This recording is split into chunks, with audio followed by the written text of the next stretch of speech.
Yo, bet you didn't know. Bet you didn't know that your camera wasn't on. It was totally jacked up. I'm sitting there like I'm doing this at you, right? I, Like so you could like see what I was playing, the guy that I was playing. I could hear him, but yeah, I couldn't see a single thing. Nope. Glad we got that sorted out and Oh my taken care Lord of. Almighty. So what's good, man? Same old, same old. Been a week since we've been live with anything with travel over the weekend. So, Oh yeah. you know, feels like Shalama it's been lama ding forever. dong. Yeah, Yeah, no kidding, right, man? long time, full Busy week. week. Yeah, it's It's been a been a busy while. week. Yeah, it was. It was a busy weekend, and then straight back into the week from there. So here we are. Straight Before you back know it, into it. Shoot, dude, dang. it's already Tuesday. Yeah, isn't that the truth? Um, let's see here. So, what a weekend, man! Holy cow, Yeah, boy! That was pretty amazing. It was yeah, it pretty was a good good stuff. time getting out there, meeting people, and then you get to do it all again. So, Isn't that a song? uh, maybe go back, Mike. Jack, do it again. Yeah, back, Jack, do it again. What's up, Mike? Yo, what's up, Mike? Hey, appreciate the support, everybody. Out there in Knoxville. Yes, sir. Mike Talley, I'll see you out there, brother. Hey, anybody that sees me, please come say hi. I would really enjoy putting a face to the names, right? So I'm going to be all the millions of people that are watching the podcast right now, worldwide. Um, if you see me at the track this weekend, when you see me at the track, or if you see me at the track, stop me and say hi, man. I'd love to meet you guys. Yeah, Yeah, shoot him a message on Facebook, even saying, "Hey, we're down here. What up? If you're in the area, swing by, say hi." yeah. Swing by and say hi. Because boy, yes, dude, we run around and talk to plenty of people and meet plenty of people and saw some interesting racing. But I don't want to dive too deep into that because I don't want to steal everything from Thursday, which is an actual drag racing Which is our pod. actual drag racing ADRL podcast. Right, right. So it's quite a However, delicate balance I'm trying to walk with it. But well, I could swallow a Hot Wheel or something. oh, okay, we're kind of ending the episode at the beginning now, which is different, but okay. We'll we'll adapt. We'll figure it out. That's funny. But no, yeah. Learned a But no, lot yeah. learned a lot this weekend from a whole lot of different levels and vantages and viewpoints, spectator, promotion, track Yep. facility, everything. It was an eye-opening event. I'll say that.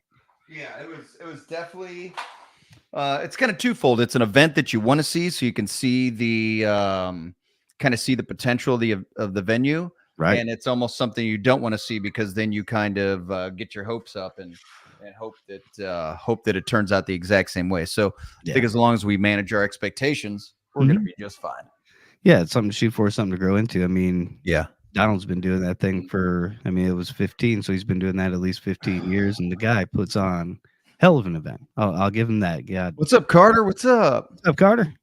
Well, I'll tell you this: the ADRL's been doing it for 20 years, so Yeah, we got a little time up on him.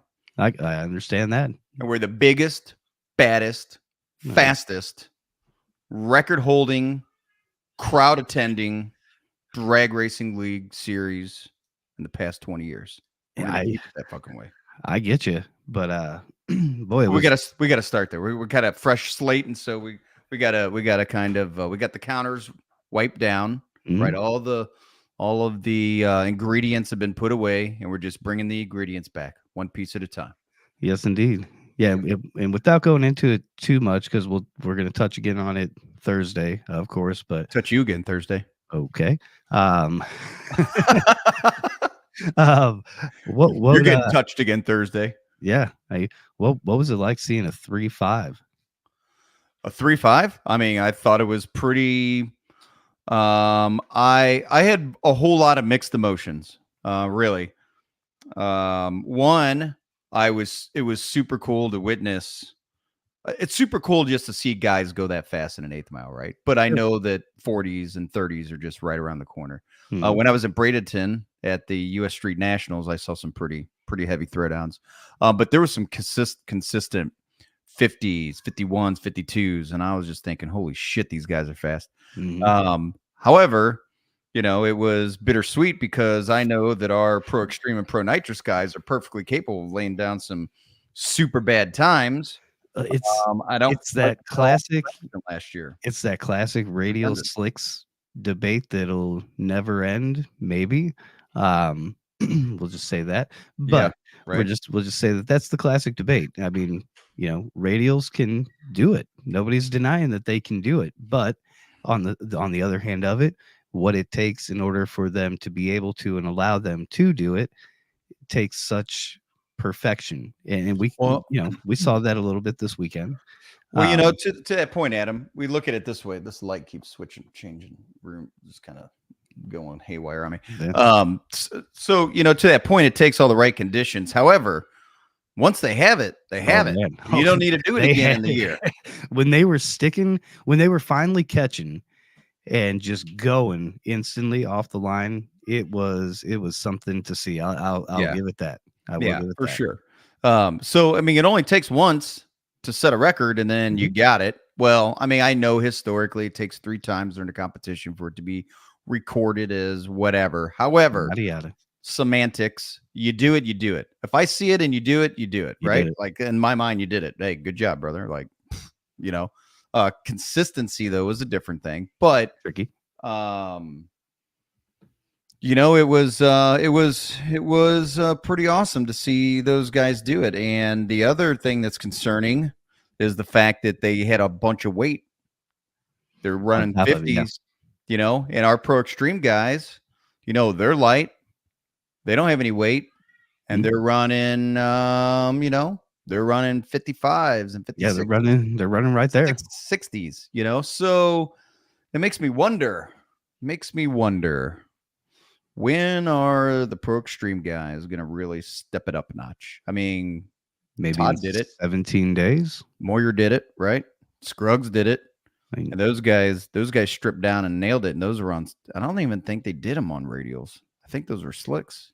no clue. But I think Anyways, 17 days from now seems like a perfect opportunity. 17, 18 days from now, would seem like a great opportunity for somebody to get out there and just really send a message. yeah, yeah, yeah. But in the big scheme of things, I don't know if it's necessarily about what drag racing series has the fastest ETs, right? Like that comes down to prep, location, time of year, all that shit. It doesn't matter. It comes down to the track. In the Sure. big scheme of things, I don't think it matters. What I believe is it's the car turnout, the spectators, and the energy Yeah, the and event. the event itself, and how Mhm. much the racers enjoy being there and how much the spectators enjoy being there. So Sure. that's all that matters. That's all that I've really seen matters. equal excitement and fan involvement from races that ran 6.5 seconds and it's equal to the ones that I have seen run, 3.6. Well, So and look, we can't forget about Frankie Taylor's 348. no doubt Yeah, about man, he that. did that. Frankie Taylor did that. Oh, look at that. Huh. We didn't forget, Mike. Didn't forget. I knew it's in the back of my head. A lot of people don't talk about that. And that was a long time ago. I mean, Mhm. shit, that was 10 years ago, I think. Somewhere around there. So, Frankie did it a long time ago. I'm ready to see the Pro Extreme and the Pro Nitrous guys fucking really get into it, man. Just really light the wick, and send them. Yeah, get after it. Effing send them.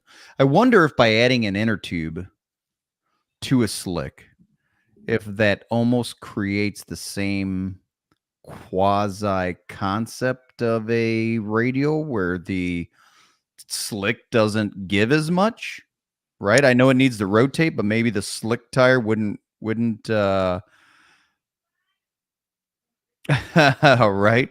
Oh, Bubba. I just talked to Bubba today. Man, I love that guy so much. We're looking forward to having Hank Stubbs join us. That was in 2014. That was 10 years ago. Yep.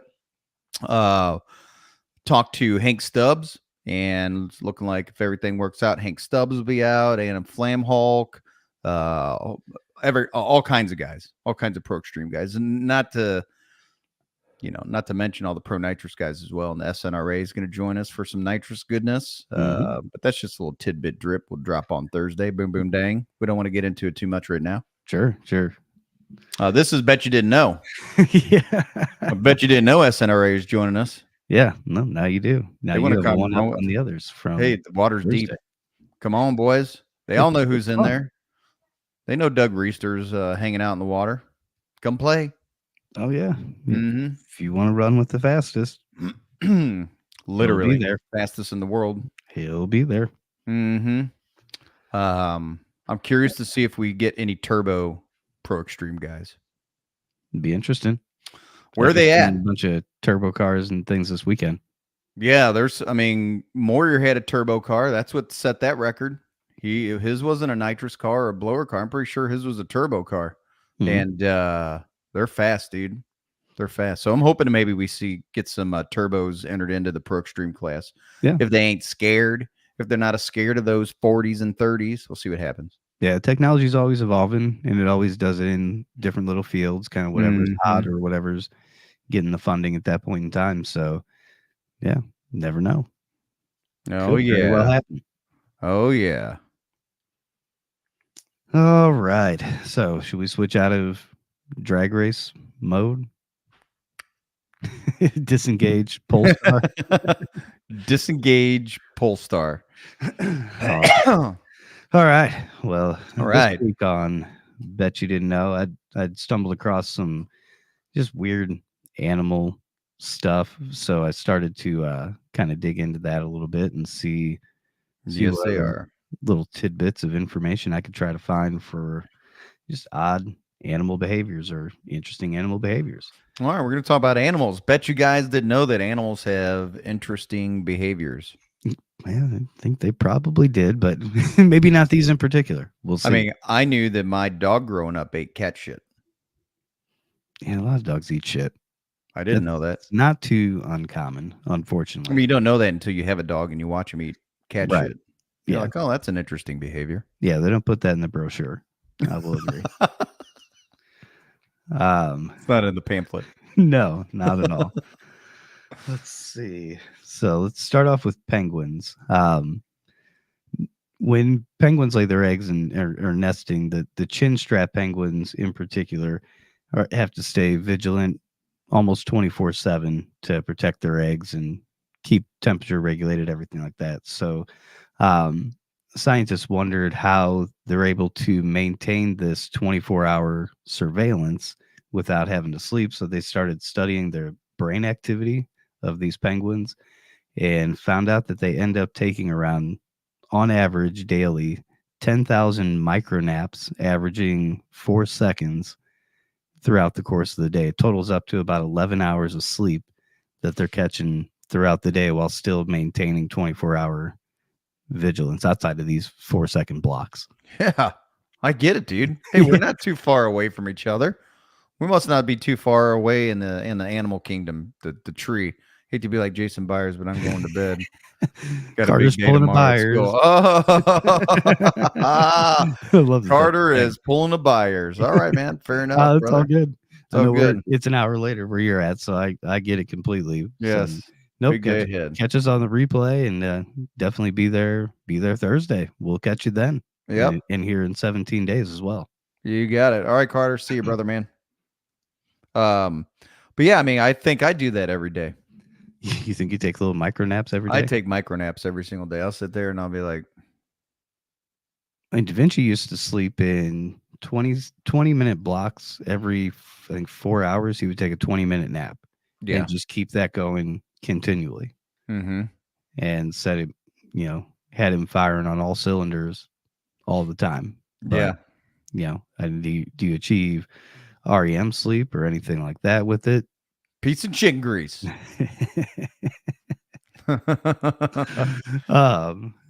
you ever hit REM? What sort of impact does that have? I don't know.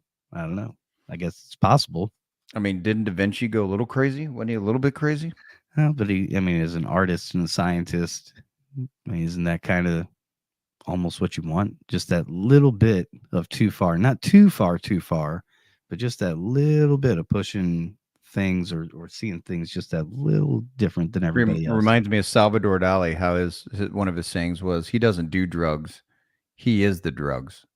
Oh, Christ. Yeah, that sounds like somebody that does drugs. But Salvador Dali didn't do drugs, interestingly enough.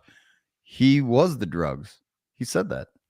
Now, whether or not I believe he didn't do LSD, I mean, Yeah, how the hell that guy that totally sounds like something created that somebody shit? on LSD would say Right. while they are high on LSD While half they're the time. painting. Yeah, Yeah, yeah, yeah. Yeah, you're for sure. you're I you're don't developing. do LSD. I am I the am LSD. LSD. Yeah, it's because you're full of LSD, you Yeah, druggie.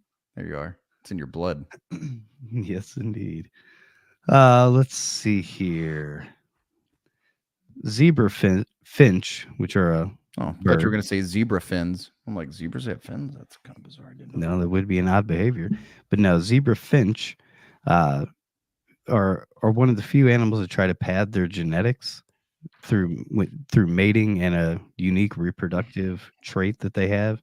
Um, if the female thinks that her male partner is unattractive or genetically weak, they'll produce eggs that are larger than average that contain more nutrients in order to try to boost the genetic makeup of that particular embryo. Really? Hmm.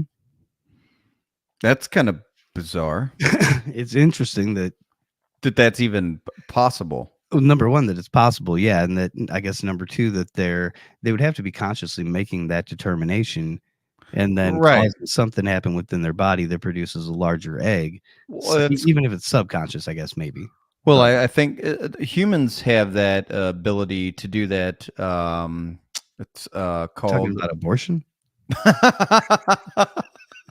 No, dude. Oh, okay. Well, we're on different pages. Oh fuck, What's up, buddy? buddy. Plant. What's good, brother, man? Welcome, right on time for my Right first on time. wild joke of the night. Oh yeah, that was very wild. No, it's called bio or biofeedback. It's like on a mic. It's called biofeedback, and humans have this ability in like a deep state of meditation to, if they're having any types of ailments or arthritis or any kind of issues medically. Yeah, sure did, man. It was just pretty fantastic, man. It Very was a hell of an inspiring. event. Yeah, it was. That was a perfect size track for the perfect size crowd for the perfect size of amount of cars. It was just, Mhm. it was dead on. But this biofeedback, you can, if you're having any type of ailments or issues, you can kind of go into a meditative, sedative state like you do when you meditate, and you Mhm. can focus on that area of your body and you send signals to it, and you can heal yourself through biofeedback, is what it's called. And so humans almost have the same ability to do that. We've just been dumbed down so far through society and all the And bullshit that medication. people, we've totally lost touch with our superhuman abilities, as a human species. I mean, I don't know that people really recognize how superhuman and insanely incredible the human body is. We've just been dumbed down to think that you're born, you fucking eat, you shit, you drink, you go to work your ass off till you turn gray, get arthritis, have kids, die, and then it's just another cycle. I mean, Mhm. and that's a shame because we are so much bigger than that. Yeah, and It's a whole that would different almost story. make sense a little bit. I mean, if you view humans as higher up on the evolutionary scale or the pinnacle of animal on the planet right now, that we would have different abilities and Mhm. communication, cognitive thought, things like that. Um, so to think that a finch is making that sort of alteration within their own self during reproduction is pretty crazy. Yes, I do. No, no, it's okay. Yeah, I we've been. was watching some of his testing today. Yeah, I was too. Are they going to let NC promote? Are they going to let Jay continue to record once Flo comes in? No. No, I don't think so, right? Because they get. It was pretty cool. I don't know if anybody noticed, but on Flow Racing over the weekend, Dr. Fears got a plug. Went up there and hang out with Tucci. Al Well, I Tucci know. was hanging out with Donald Long and the rest of the crew up there, and they let me get on the mic and plug the ADRL for our upcoming Georgia Drags event. So that was super super awesome. Don't So, really know how impactful it was. I mean, I know that it was worldwide and there was a lot going on, but I hope that plug at least turned a couple heads, got some people in. yeah. No, he's done Friday at 11 a.m. Yeah, that's what I figured. They had jammers and everything going, so They take that Yeah, buddy. live stream serious, which hey, I get it. That's income. So Yeah. hard to argue. Yeah. Hard to argue. Hard to argue. It's hard to argue. Hard argue. Let's see. The bullethead parrotfish daily surrounds itself in a cocoon of mucus to fall to sleep. And it does this in order to hide its mask from predators during the night while it's resting. And it also prevents or reduces parasites or keeps some parasites from jumping on board while it's taking a nap. Well, that's interesting. So it's just like it's got like a plasma ball around itself that what's it throw up mucus or some shit or Almost. what's it do? Yeah, it just pumps out Secretes this, it. just pumps out this weird balloon looking thing that exists, almost connects to a rock and just kind of hangs there as almost like a full size larva. It's pretty That's bizarre. pretty yeah, it It's looks like a pretty placenta. He makes his own placenta again.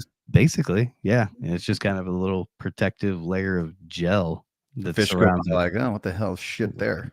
Yeah, it doesn't look appetizing. So. I would not eat that. Ric Flair's 75th birthday was a couple days ago. Random info I know. Woo! Woo! Ric Flair, baby. Yeah! I like Ric Flair, man. That True dude was just American. great, man. Yeah, true American. True American. I mean, not any more than Macho Man, baby.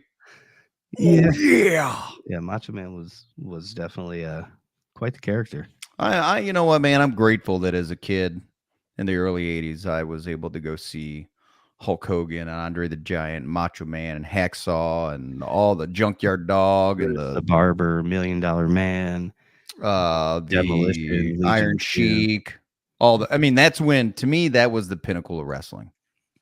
Yeah, I mean that's when it was. That was them. I think everybody's pinnacle of wrestling is when Their they're childhood. younger. Yeah, when it when it borders that line of reality, where you think that this is really going on. Yeah. But then there were times like the Attitude Era when we were in our late teens, early 20s, where wrestling kind of came back through as being cool just because it was so edgy.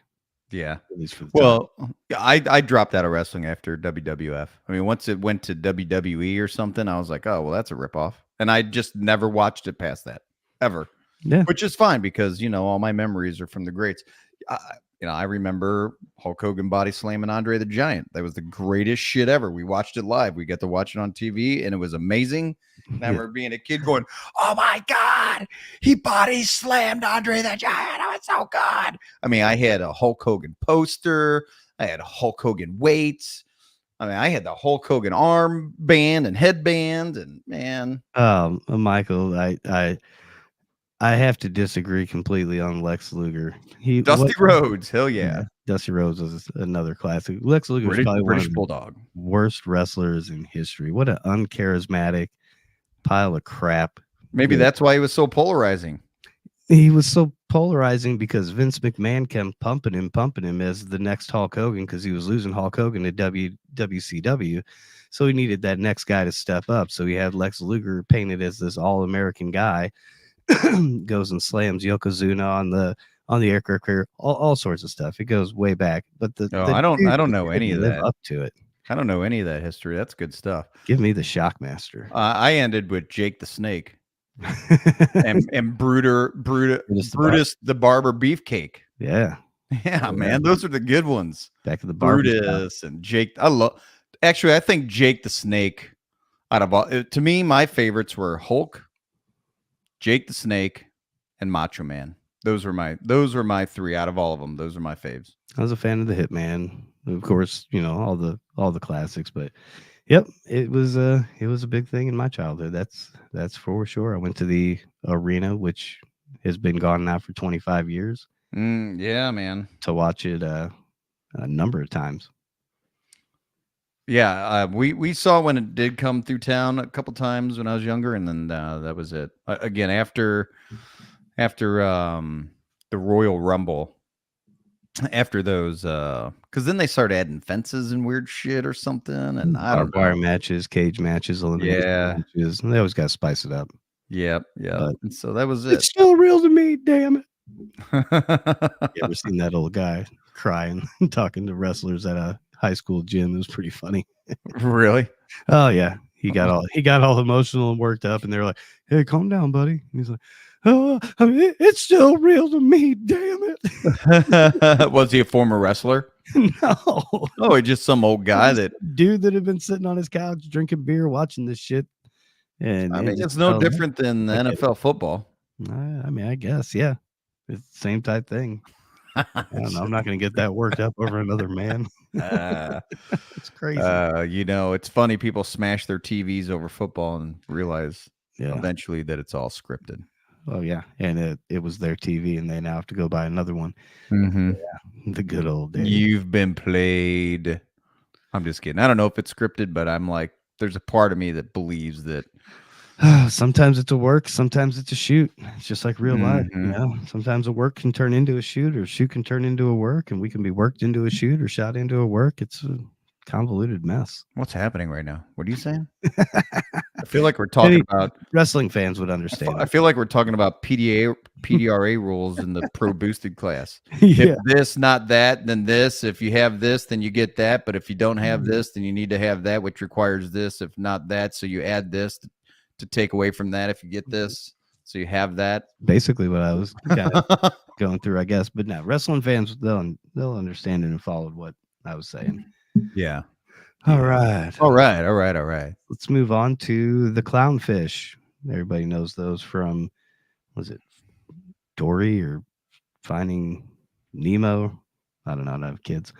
But the clownfish, they suffer from a common parasite that crawls into their gills and into their mouth, slowly eating away and replacing their tongue, and then living as basically an attached body parasite in their mouth, feeding on the food as the clownfish is feeding. That's a strong parasite to make your way eventually into time to where you become a permanent fixture. Drag racing and wrestling are the only sports left that's not rigged.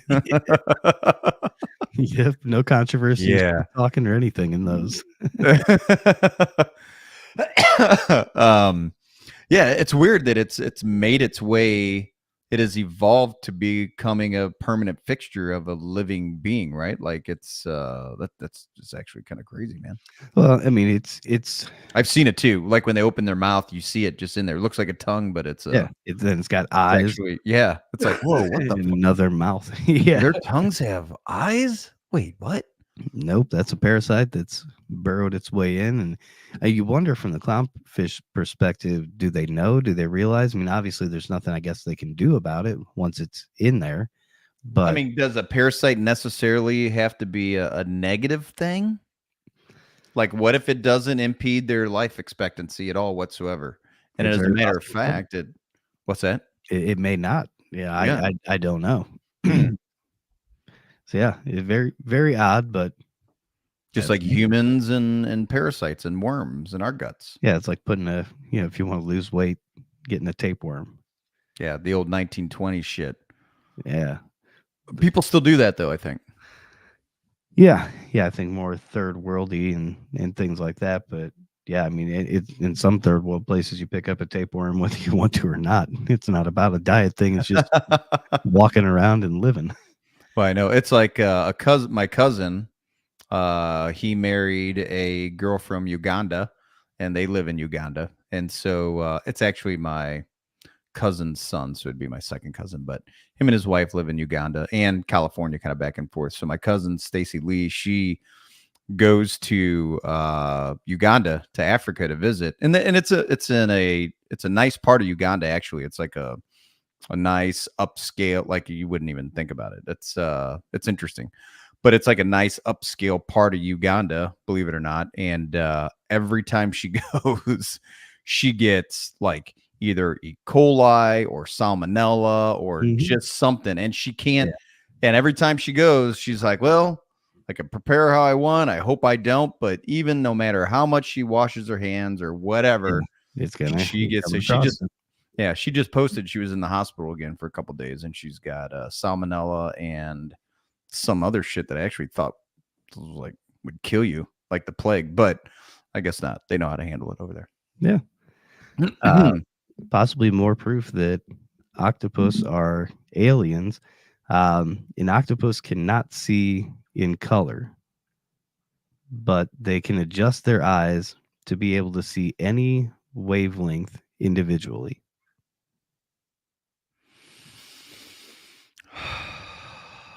So any So they wavelength can of see any spectrum, wavelength of color, they just don't see them all together. they just don't see it as color. They see it as wavelengths. And I mean, however they interpret it or envision it within their brain, Yeah. who knows? Maybe like sonar or something like that. But Huh. the fact that they see individual wavelengths is it's pretty Bizarre. wild. I don't even know how It's to pretty imagine wild. that. Yeah. Yeah, it's like predator shit. Yeah, right, exactly. And I wonder, isn't it interesting that we've figured this out? And how do we go about figuring that out? Like, oh, wait, he sees in wavelengths. He doesn't even see color. I've always wondered about that. I mean, people say, "Oh, deer are colorblind." I mean, are they? Mhm. How do you know? It just it goes back to that same old question. When you first start smoking weed in high school, how do we all know we see the same colors? Because we're all taught from the time we grow up that yellow's yellow, blue is blue, Oh, and green yeah. is green. So you always associate that color to whatever it is you see visually. How do we know we all see it the same? So yeah. Yeah, for sure. Yeah, and that's funny you said that because that was a talk at one point. Like, well, I know we're taught to know that that color is this color, but how do we know that that looks the same to everybody? Right. How about the SNRA attending the ADRL in Cecil? Some of the members were on the ground floor of the ADRL back in the day. They will be able to pull up. Now that's a wavelength. Amen. For sure. The octopus. The octopus told us. Hey, Steve, it wouldn't surprise me with those things, and I've watched videos of those things getting out of mazes, twisting off, 2-liter or jars, lids to get inside the jars. It's crazy what You those know, things to that point, Adam, out of all I knew weed was involved in this process. Well, you can't tell by Adam's eyes. do. Um, Tired. mm, Adam's tired. Yeah, I'm so worn out. But to your point, man, is that I find out of the entire animal world, I mean, I love certain animals like bald eagles and wolves and shit, but They're interesting. um, the octopus to me is the most intriguing animal out of any animal on the planet. Mhm. To me, I Yeah, find it absolutely. I find them crazy, dude. I mean, it's got 9 between brains. developing relationships and having orgies and like changing their colors and their Oh, the ability to camo is all of it, man. crazy. Yeah, Yeah, their camo is next level. it is. It's crazy. They get 9 brains, 3 hearts. What the hell is that about? So, They're alien. They're he definitely alien. it would not surprise me. Would not surprise me. Right. Um, all right. So let's see. This one harkens back to a topic we had talked about a long time ago, and I think your mom even called us afterwards and called bullshit on this, but parrotfish use their long beaks to break up and eat coral.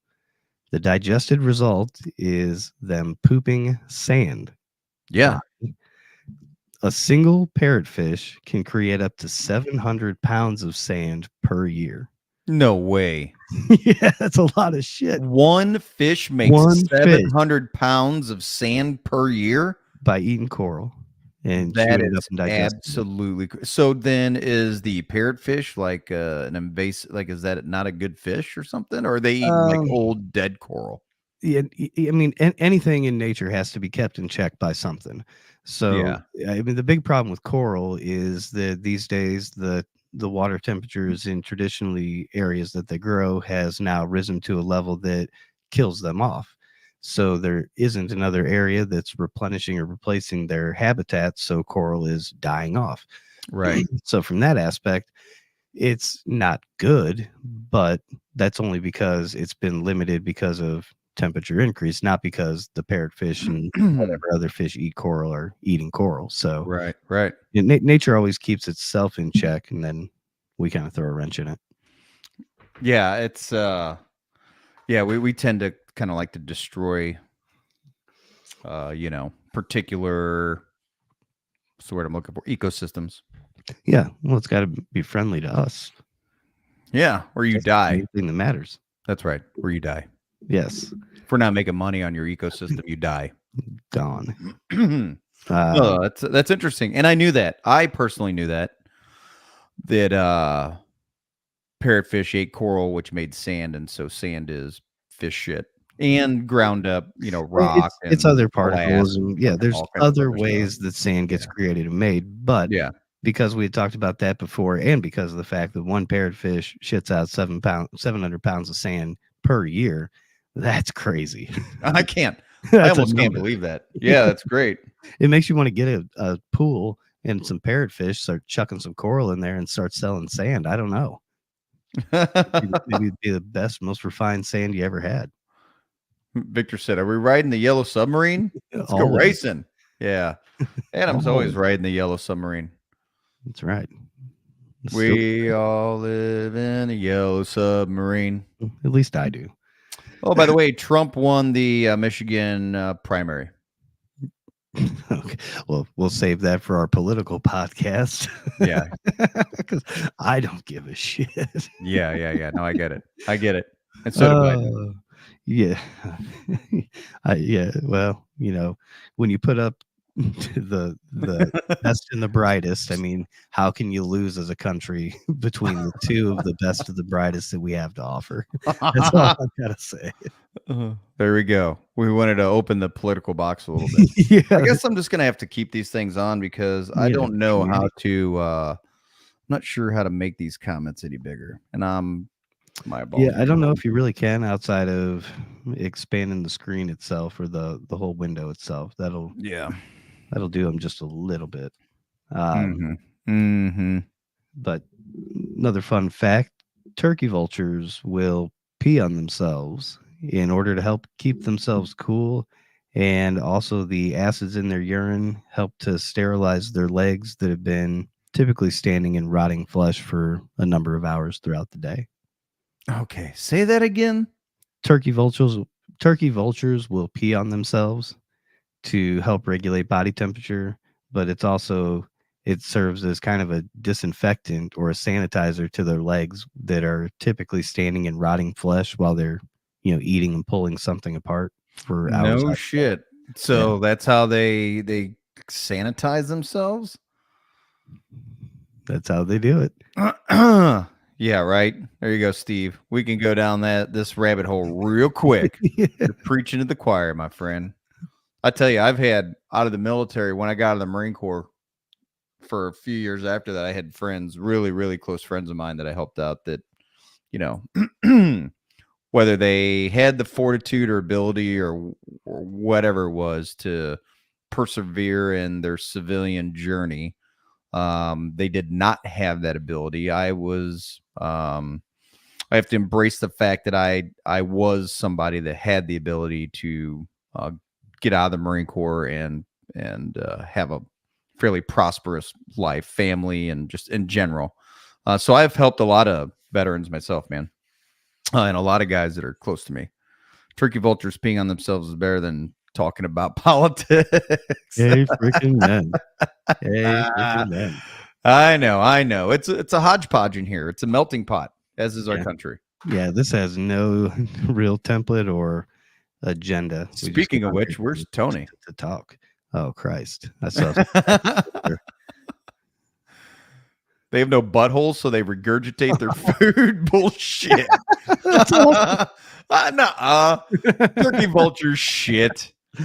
I know if they throw up as a defensive mechanism, but that's funny. I don't know if that's Put true. that up again. That can't be fucking true. Adam, fact check that shit. Actually, don't fact check it because I think it's hilarious. Just like everything else, we're letting it live. We're gonna let it live out there. They don't have buttholes, so they regurgitate. Yeah, It's kind of like how you can process a fart into a burp. here we go with that. Yeah. Again. No, I'm just saying it's weird that you can do that. More science that we've thrown out there in the It's past. just true. It's true. This also is true. Flatworms are hermaphroditic and use their penises to fight and see who will become pregnant.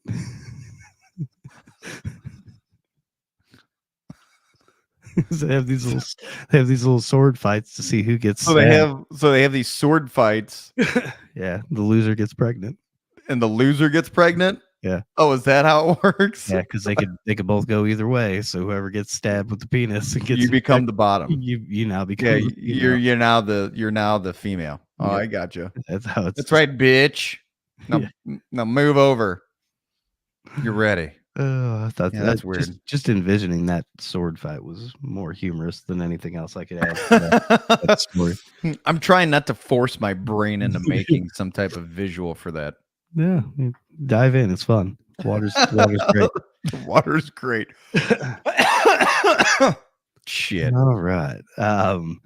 Sand tiger sharks are known to carry the young of multiple males in their womb.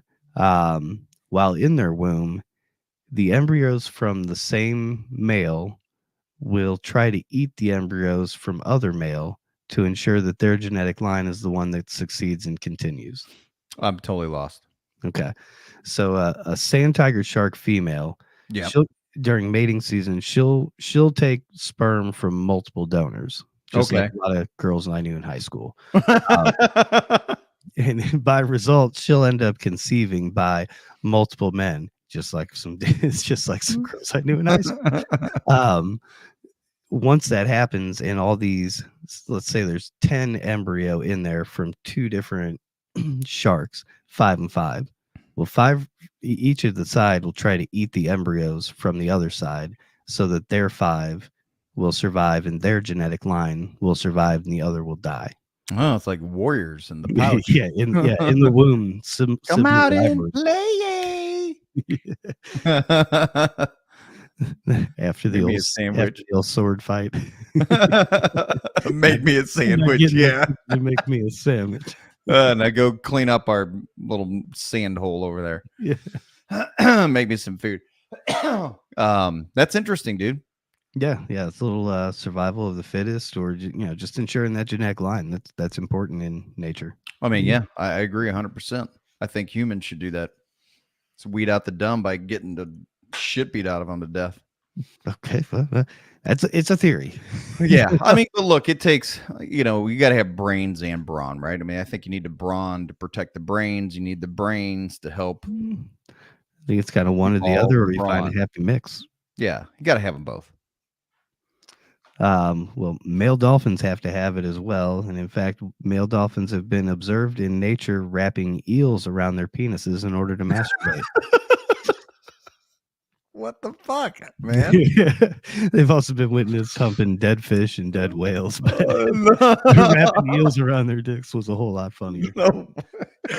And that's science. So I guess that's why the remove warning labels. Yeah. So I guess that the Japanese are totally into dolphins, which is weird, man, and all that hentai.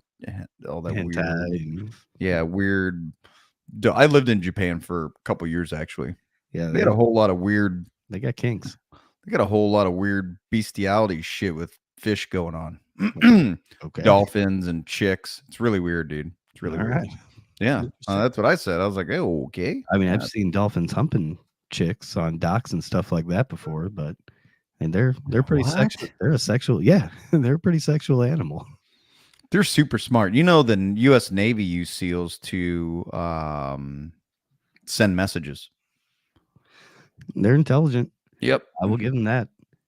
Send messages like in a bottle or some shit. I forgot how they did that. Send notes. They'd be like couriers. And they'd have them send letters. I guess they'd train dolphins and send them off to ships and drop off letter and come back. It's like a courier pigeon at sea, basically. Yeah, that's right. Let's see here.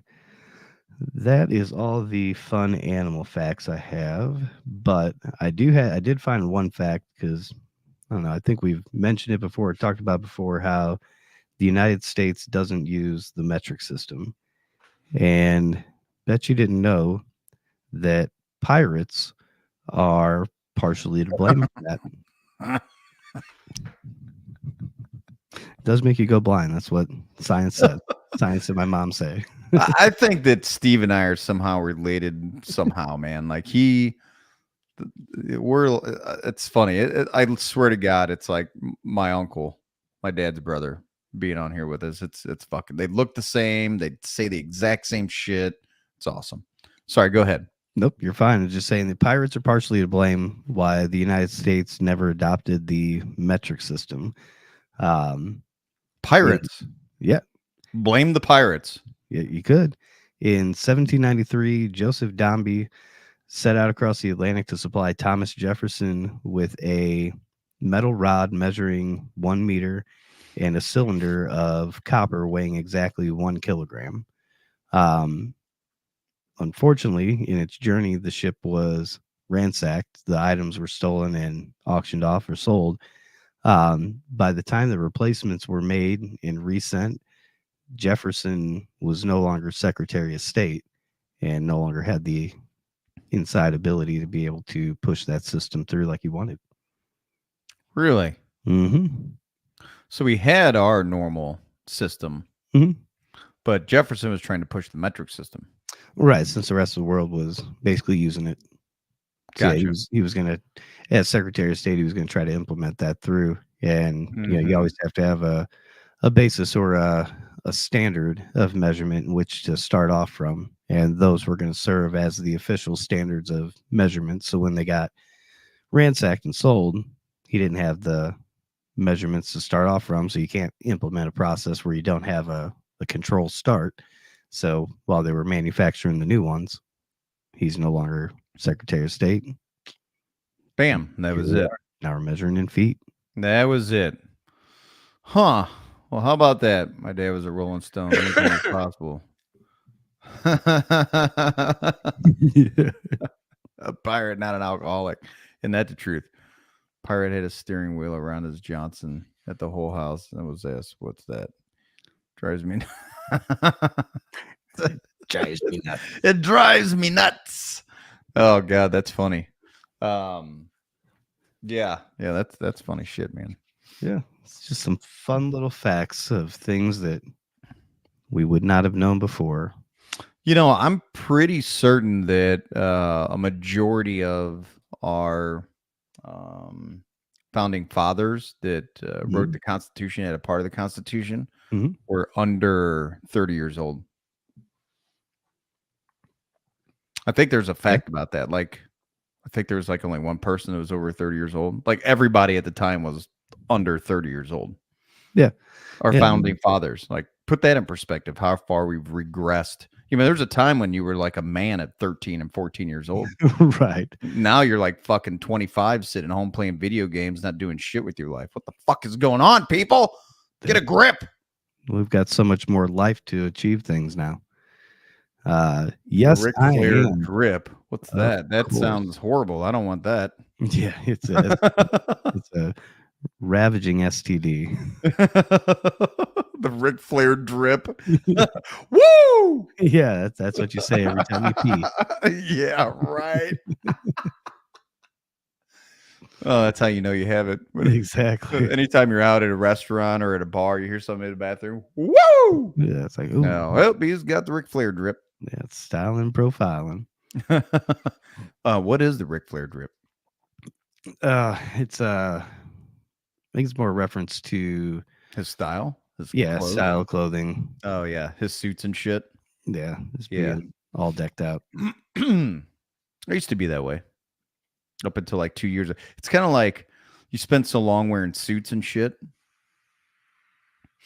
that you finally get to a point where you're over it. It's kind of like being in the military. You had high and tights forever, where it's like the first thing you couldn't wait to do is grow out a beard and grow long hair.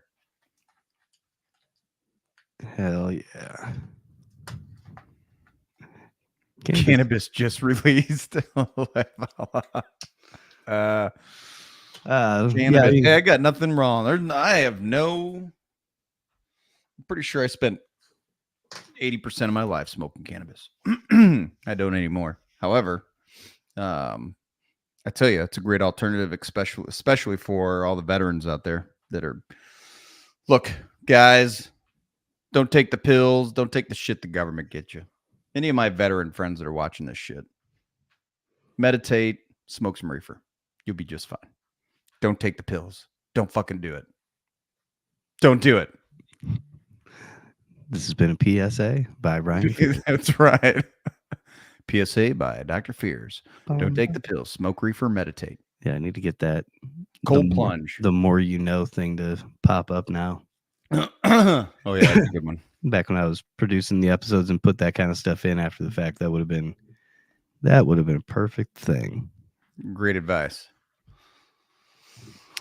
Hey, you know, I've had a lot of my friends, man, dealt with a lot of my Marine Corps buddies dealt with some severe PTSD. Went to alcohol and drugs and all the shit that the VA dosed them with, and then they got hooked on it, and then they got all fucked up, and then they would have to keep changing their drugs, and finally, a lot of them kind of found a different way to get around it. I think the alcohol starts before or after the PTSD. Well, the alcohol kind of starts before. I mean, like, you know, so when you're on base and that's all you can do is drink. You can't smoke. Well, so look, we could drink on base. I could drink on base at 18. Mm-hmm. So you could go to the commissary, the PX, on a Friday night at 18 years old, pick up a case of Mickey's or Budweiser, go back to the barracks, and you and all your buddies just get shit-faced all night long, stay up all night playing pool. I mean, it was just drunken debauchery all weekend. Go in the back of the barracks, beat the shit out of each other, fight, you know, all that fun shit. Yeah, yeah, it was definitely fun shit. So I think the drinking. Now, for me though, I started partying at a really young age, so I didn't really give two shits about drinking by the time I got in the service because I'd already been doing it since I was like 11 or 12. Yeah, by the time I hit 21, I was over it. Who cares about drinking? Yeah, it was no big deal. This road. I mean, where I'm from, when you're a kid, you have your older siblings or your friends' older siblings go get you beer. And we were drinking at, 13, riding bikes, 12, 13. We'd go to Walmart, Kmart, steal a bottle of Jack, stash it at the graveyard, go back over the weekend. Oh, we'll go down that hole. Good times. Oh, yeah. Hell yeah. It ain't like that anymore. Nope. Well, I mean, it kind of is. Nowadays, in a lot of states, you can steal up to $750 worth of value without it being really a crime. Yeah, man. Come on. What the fuck? Yeah. Well, you know, everybody's got to be right and be taken care of. Mm-hmm. That is correct. That is correct. Right. Well, Adam, I appreciate another awesome episode that you didn't know. Yep, another one down. Another one bites the dust. Yeah, we'll do this again next Tuesday, the Tuesday after that, and keep rolling with that trend as it goes. I mean, I know that last week we didn't have a Thursday episode with the travel, but we will be back this Thursday with the ADRL podcast at 7 p.m. Central, 8 Eastern. I'll be right here with a different background on my screen, and Ryan will be on location. I will be. I'll be on location in Bradenton, Florida. I'll be remote. So I'll go to the World Series of Pro Mods. Go see everybody down there because I miss everybody. Who's y'all favorite for this weekend? That's a good question. Man, too many good ones. I'm going with Scruggs. Hard not to. That boy's just got so much money. He's got such badass gear. How do you? And he's such a nice dude, man. Not that has anything to do with it, but yeah, there it goes. Evan said it too. Scruggs. Yeah, I'm going with Scruggs. I like the guy, and I got a lot of respect for him. And he's got some badass shit. But now Moyer in that turbo, though. The turbos are coming back, folks. Turbos are coming back, and there's a reason why he laid down those licks down there in Bradenton at the U.S. Street Nationals. So I don't know. They are the shit. Scruggs. Yeah. He's got some bad gear for sure. I don't know that anybody's got anything on him, man. These ADRL world champions, ain't nobody got nothing on them. That's just what it is. But I'm not saying that they couldn't. I'm not saying that they couldn't. I mean, I get that a lot of these dudes run with the PDRA and some of these other organizations, and they got to add weight, and so you got to build your car based around your weight with the transmission and all your other shit. The setup's got to be for the weight, right? But I'm curious if any of them decided to jump from the PDRA and kind of retweak their builds to come run some real shit with the Pro Extreme and Pro Nitrous classes, how they could actually size up to some of these guys, like we'll just say like Bubba Stanton and Frankie Taylor and some of these other cats, you know. So, you know, it's hard to say. It's hard to say. I think that Scruggs.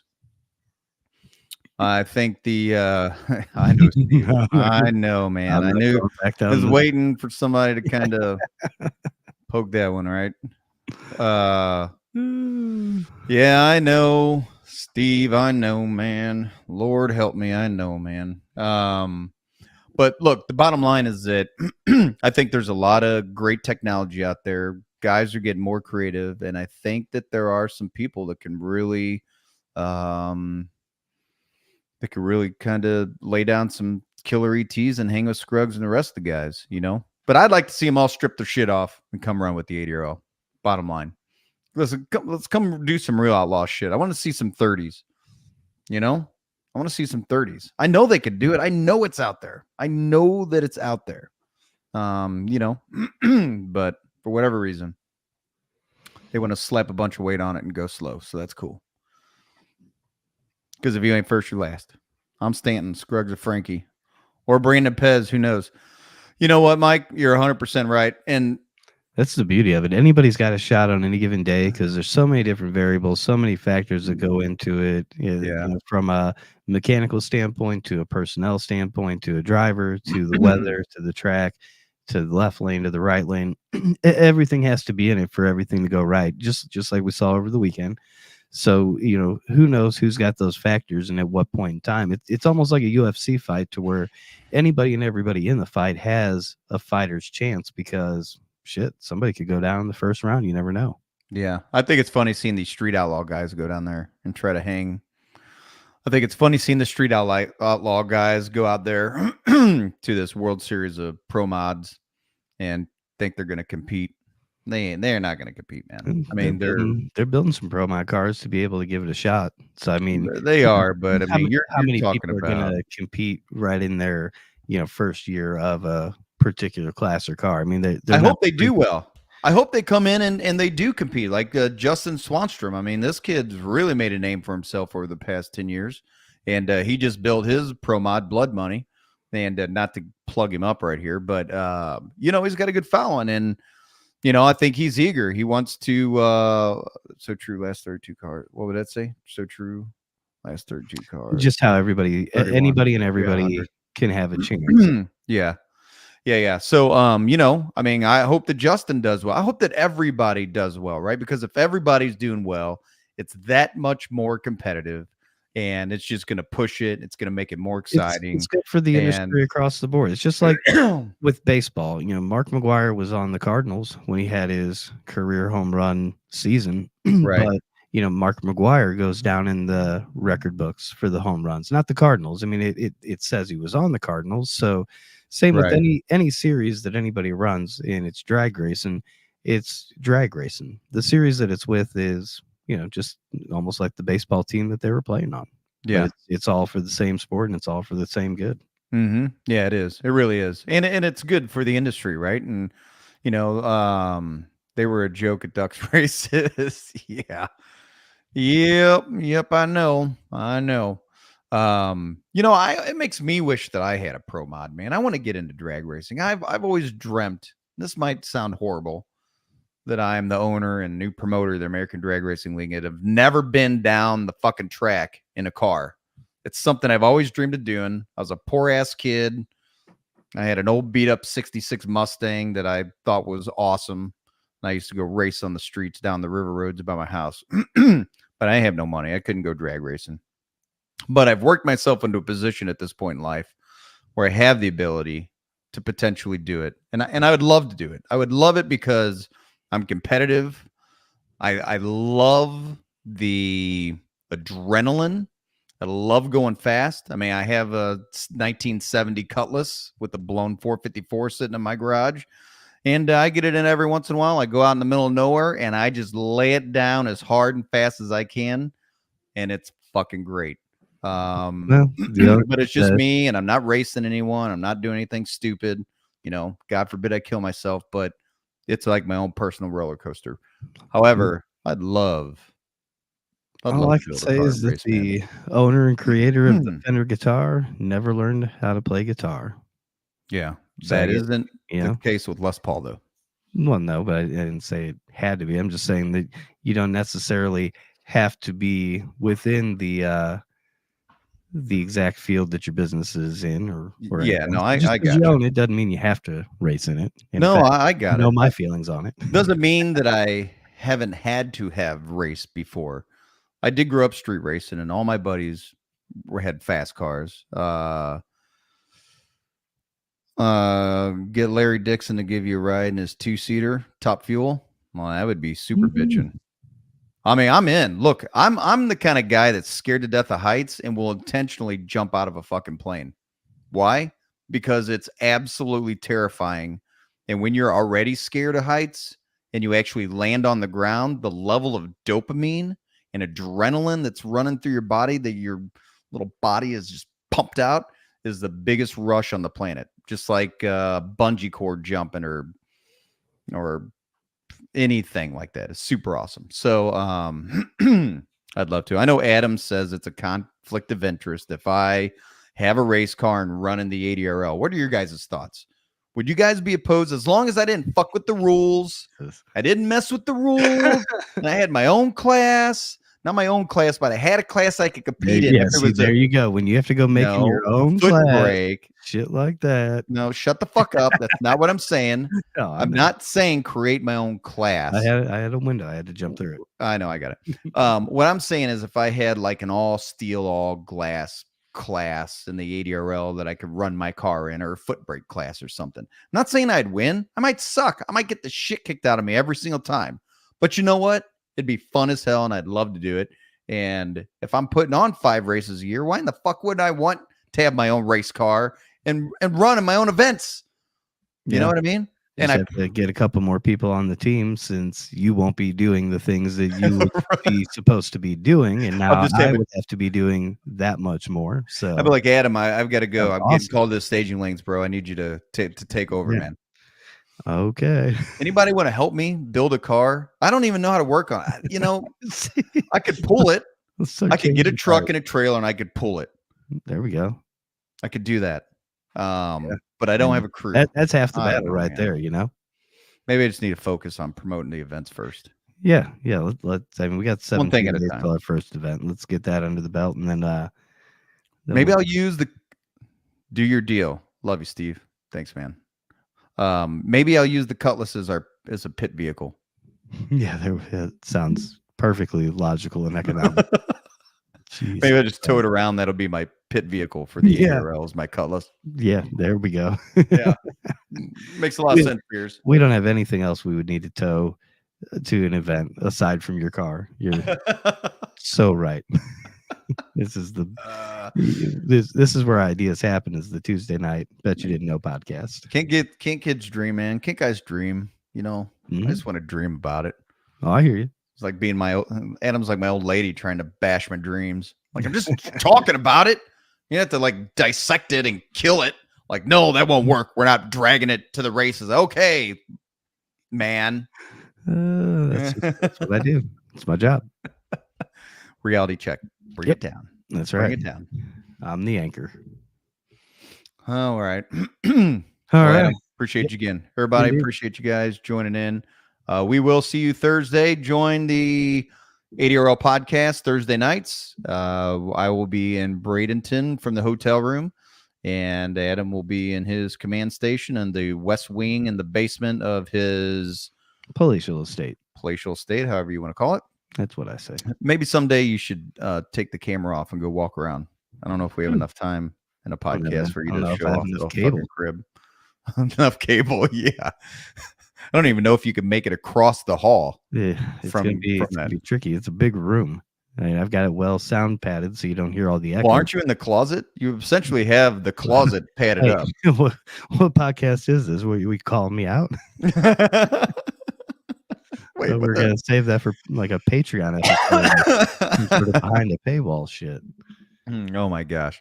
Hey, love all you guys. We love you guys. So appreciate you joining in. Indeed. Let's make the 80RL great once again. We're working back to that. I made the greatest tagline earlier. For the 80RL. The baddest, fastest, highest attended, record-holding drag racing series for the past 20 years. And that's no bullshit, folks. It is fucking true. And I challenge anybody to say differently. Does anybody remember when the 80RL put 110,000 people 2 days through the gates? Anybody remember that? In 2 days, 110,000 people. That was a gateway. That's a whole lot of fucking people. Yeah. Ain't seen nobody else do that shit. Bring it. We're going to make it. We're going to do it again, folks. We're going to do it again. All right. Much love, everybody. We will catch you next week. Yep. Piece of chicken grease. Bulls on parade. No, Victor was there for the 110. He was one of the 110. Victor was there? That's what he says. Oh, no shit. You were there, Victor. Okay. There you go. You were the 100,099th person. He was the one that put it over the edge. Yep. Don't forget that, folks. We're going to bring it back. Need everybody's support. And you too can support the 80RL by tuning in. And I don't know. I got nothing. You need to work on that. We'll try it again next week. Yes, we will. Again, peace and chick grease. Much love, guys. Talk to you later. Have a good one.